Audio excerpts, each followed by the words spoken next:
Hello guys, welcome back to my YouTube channel zero to जिनित। तो हमने class 12th की मैथ स्टार्ट की हुई है, जिसमें हमने फंक्शन के बारे में तो पढ़ लिया था।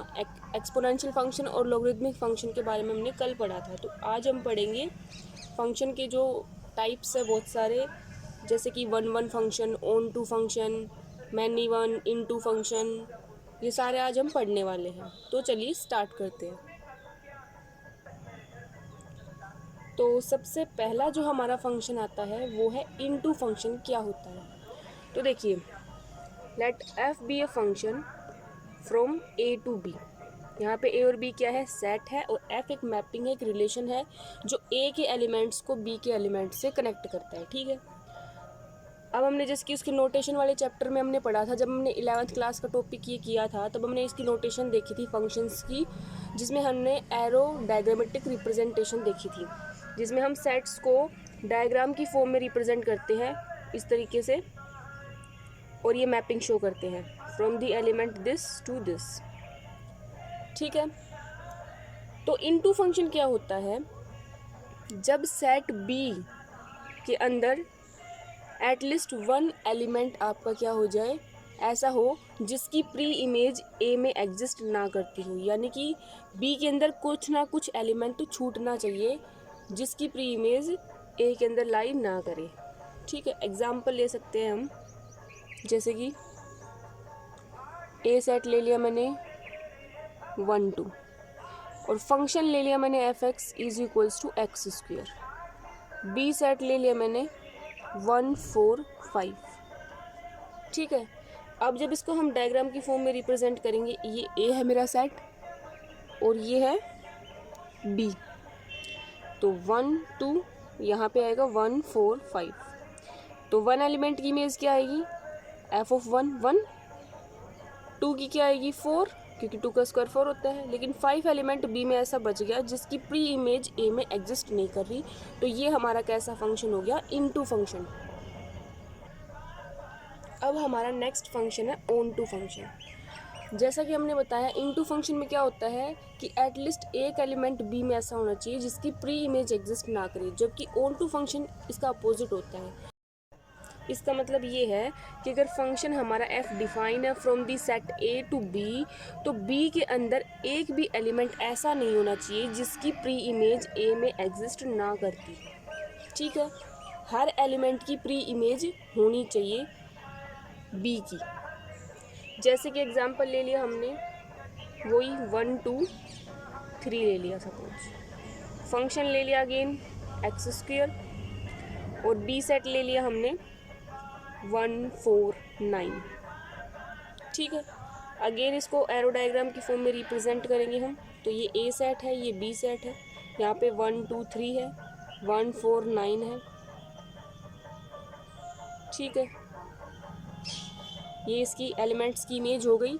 तो बी के अंदर एक भी एलिमेंट ऐसा नहीं बचा जिसकी प्री इमेज ए में लाई नहीं करती हो। ठीक है, तो इसलिए एक ऐसा फंक्शन है ऑन टू फंक्शन है। नेक्स्ट फंक्शन है हमारा one one function. One one function क्या कहता है हमारे पास, कि अगर हमारा फंक्शन डिफाइन है from the set A to set B, तो ए के हर एक एलिमेंट की यूनिक इमेज बी के अंदर लाई करनी चाहिए। ठीक है, इसका मतलब ये है कि ए सेट के अंदर ऐसा कोई भी एलिमेंट नहीं होना चाहिए जिसकी दो डिफरेंट एलिमेंट हम लेके चले और उसकी सेम इमेज आ जाए, ऐसा नहीं होना चाहिए। ठीक है, हर एलिमेंट की यूनिक डिफरेंट इमेज होनी चाहिए। जैसे कि हमने लिया था 1 2 4 1 4 16, तो इसमें हर एलिमेंट की डिफरेंट इमेज है, तो ये कैसा फंक्शन है, वन वन फंक्शन। ठीक है, अब हमारा नेक्स्ट फंक्शन आता है मैनी वन फंक्शन। तो जैसा कि इसके नाम से पता चल रहा है, शुरुआत में मैनी है, ये फर्स्ट सेट के लिए है, और वन सेकंड सेट के लिए है। ये सिर्फ एक मतलब कि समझने का तरीका है। जैसे कि हमारा फंक्शन डिफाइन है ए टू बी, तो इस टाइप के फंक्शन में क्या होता है कि एक से ज़्यादा एलिमेंट की जो ए में लाई कर रहे हैं उनकी सेम इमेज हो सकती है। ठीक है, एग्जाम्पल जैसे कि 1 2 3 4 ले लिया मैंने यहाँ पे, 1 5 6 7 कुछ भी ले लिया सपोज, तो 1 की 1 इमेज मान ली मैंने, चलो 2 की भी 5 है और 3 की भी 5 इमेज है और 4 की 6 है। तो ये टाइप का जो फंक्शन है ना, जिसमें 2 और 3 दो डिफरेंट एलिमेंट ले रखे हैं हमने ए के, बट उनकी इमेज क्या है, सेम है, तो ये क्या है, मैनी वन फंक्शन का एग्जाम्पल है। ठीक है। जो वन वन फंक्शन होता है उसका एक दूसरा नाम होता है इंजेक्टिव फंक्शन, इंजेक्टिव फंक्शन। और जो ऑन टू फंक्शन होता है उसको सरजेक्टिव फंक्शन भी बोला जाता है। तो अगर इस नाम से आ जाए क्वेश्चन तो कंफ्यूज नहीं होना है। ठीक है। नेक्स्ट फंक्शन है हमारा मैनी वन इनटू फंक्शन, यानी कि ऐसा फंक्शन जो मैनी वन की प्रॉपर्टी को भी सेटिस्फाई करे और इनटू फंक्शन की प्रॉपर्टी को भी सेटिस्फाई करे। तो मैनी वन में हमने क्या बताया था कि दो से ज़्यादा एलिमेंट जो डिफरेंट हैं उनकी सेम इमेज हो सकती है, और इनटू फंक्शन हमने क्या बताया था कि बी के अंदर एटलीस्ट वन एलिमेंट ऐसा लाई करे जिसकी प्री इमेज एग्जिस्ट ना करती हो। तो जैसा कि हमने एग्जांपल लिया था अभी हाल ही में, दोबारा लेते हैं एक बार। ये ए सेट है, ये बी सेट है। सपोज 1 की 2 है, 2 की 3 है, 3 की भी 3 है, 4 की 4। तो ये हमारा कैसा है, मैनी वन इनटू फंक्शन है। क्यों? क्योंकि इसमें 2 और 3 दो डिफरेंट एलिमेंट है, उनकी सेम इमेज है, तो मैनी वन हो गया। और इनटू क्यों है? क्योंकि 5 और 6 ये दो एलिमेंट इसमें छूट रहे हैं जिनकी प्री इमेज ए के अंदर लाई नहीं कर रही, तो ये मैनी वन इनटू फंक्शन होता है।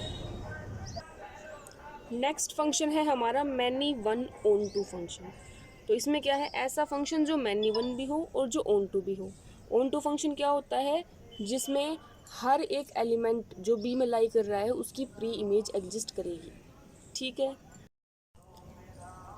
तो देखिए हम इसमें एग्जांपल ले लेते हैं f from a to b, जहाँ पे f(x) जो हमने फंक्शन डिफाइन किया हुआ है वो x² है, और ये a सेट बना दिया हमने, ये b सेट बना दिया। इसके एलिमेंट्स देखिए आपके -1 0 1 2। ठीक है, यहाँ पे आ जाएगा 1 0 1 4। -1 की इमेज 1 है, 0 की इमेज 0 है, 1 की इमेज अगेन 1 है, और 2 की इमेज 4 है। अब इसमें क्या पता चला हमें, B के अंदर एक भी एलिमेंट ऐसा नहीं है जिसकी प्री इमेज ना हो, और साथ ही साथ -1 और 1 दोनों की जो इमेज है वो एक है। ठीक है, दो डिफरेंट एलिमेंट हमने ले रखे हैं ए में और उनकी सेम इमेज आ रही है बी में, तो ये many one onto function का एग्जाम्पल है। इसमें हम आपको एक और फैक्ट बताना चाहते हैं कि जो फंक्शन 1 1 होता है प्लस में ऑन टू भी होता है, उस फंक्शन को हम क्या बोलते हैं, बाइजेक्टिव फंक्शन। तो ये सब आज हमने टाइप्स ऑफ फंक्शंस देखे हैं बहुत सारे, इन पे बेस्ड क्वेश्चन हम कल प्रैक्टिस करेंगे। तो आज की क्लास आपको कैसी लगी कमेंट करके ज़रूर बताएं, और चैनल को लाइक शेयर सब्सक्राइब करना ना भूलें। Thank you for watching.